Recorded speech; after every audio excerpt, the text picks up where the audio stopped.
টলিউডের জনপ্রিয় জুটি নুসরাত জাহান এবং যশ দাশগুপ্ত সম্প্রতি যশের প্রযোজনা সংস্থার ওয়াইটি ফিল্মসের প্রথম ছবি মেন্টালের ট্রেলার মুক্তি পেয়েছে। এরই মধ্যে প্রতারণার শিকার হয়েছেন যশ নুসরাত। ইউটিউবে যশের প্রযোজনা সংস্থার একটা নকল প্রোফাইল খোলা হয়েছে। কিছুদিন ধরেই ইউটিউবে এই ভুয়ো প্রোফাইলটি সক্রিয় ছিল।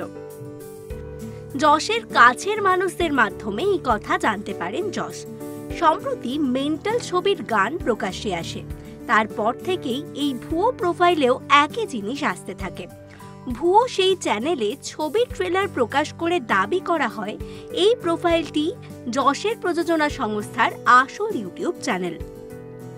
এ কথা জানার পরই কলকাতা পুলিশের সাইবার শাখায় অভিযোগ জানান নুসরাত।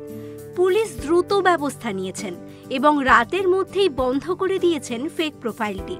এ বিষয়ে তদন্ত চালাচ্ছেন পুলিশ। নতুন পথ চলায় এরকম বাধা সৃষ্টির পিছনে কোনো রাজনৈতিক কারণ রয়েছে? ইন্ডাস্ট্রির কেউ কি জড়িত রয়েছে এর সাথে?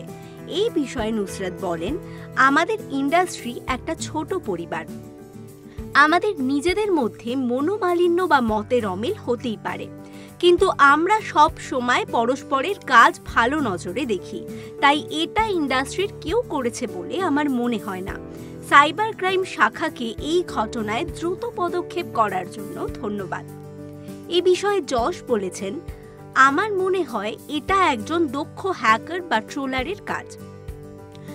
এখনকার প্রজন্ম প্রযুক্তির দিক থেকে খুবই স্মার্ট, তাই কেউ হয়তো দুষ্টুমি করার চেষ্টা করেছে। অভিনেতা আরও বলেছেন, কিন্তু ভালো ছবি এইভাবে কখনোই আটকানো যায় না।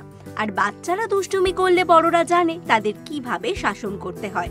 এই মাসেই মুক্তি পাবার কথা যশ নুসরাত অভিনীত ছবি মেন্টালের।